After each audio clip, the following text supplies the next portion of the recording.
trying to befriend them, which is traditionally a bad idea. That's a very bad idea. He also had a horrendous blind cow accident. So Shane and I spent a lot of time in these granaries shoveling grain. It's a miserable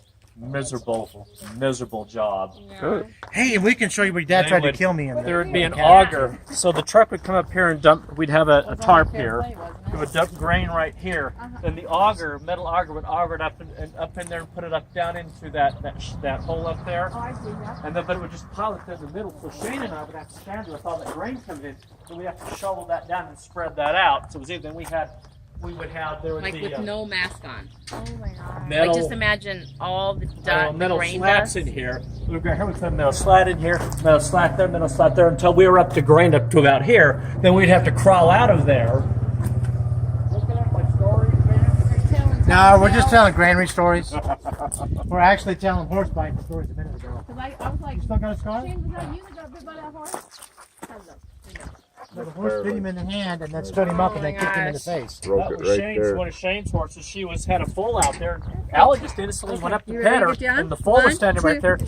I tell you what, I thought your hand was gone, buddy, the day that I grew up. You know the best story? Never gonna No, use this is the that best baby story. again. Look. This is the best farm story ever. The blind cow. The blind cow would always have a calf. And then the three of us knuckleheads were trying to get the blind cow out and back into the milking shed. And Alan's goofy, bad-tempered Irish setter was running around in the pen. And Bill and I were sitting on the fence and we're not getting in there until you get rid of that dog. We probably said a couple of obscenities, and Alan stood right here in front of the cow. The cow was right here and said, "Look, she won't do nothing." And the cow hit him right in the chest and knocked him right in the... And instead of getting in the corral and helping him, we fell off the barn. We fell off the fence laughing. Just in time for Uncle Boyd to roll up. We told him the story, and we laughed again for about 15 minutes. Yep. And then we finally got rid of the Irish setter and moved him out. Why don't you get a picture of the inside of the granary if you can too, Clifford? One of the greatest inventions at all for us kids on the farm was this little chute there.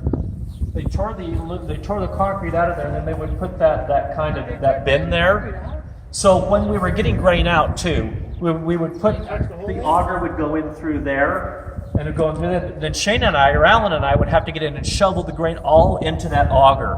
When they invented that decreased our work exponentially. That would just all kind of just flow down in there. It was like a miracle. It was a miracle in our lives. Hey, that wasn't even the worst job we did either. Don't make fun of me. It did. I just have to. I was so happy when they got that thing out. You would not believe my joy.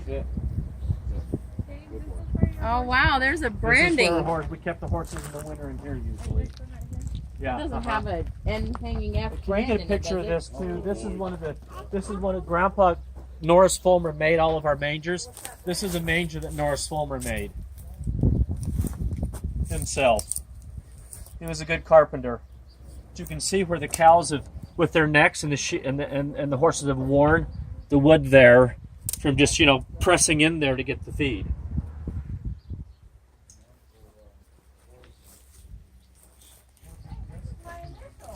And then this is where we worked all of the cows. I don't know how old that chute is, but that's old. And Brand, everybody, the original outhouse for the farm used to be right here. Like right here was where the outhouse was. And that was still standing when we were kids. So we took the outhouse out, so we would get when the cows would, like when we were vaccinating cows in the fall, we would hold the herd back there, and then Shane and Alan's and I job was we'd open these panels up and get as many cows in here as we could to hold them there, and then our job was I usually had the job back here getting the cows from here up in there into this kind of run area, and then there was a wooden board that I would put right back when we had to load the cows up in here, and then my job was to make sure that those cows kept coming up into that chute. This is Uncle Dean's brand.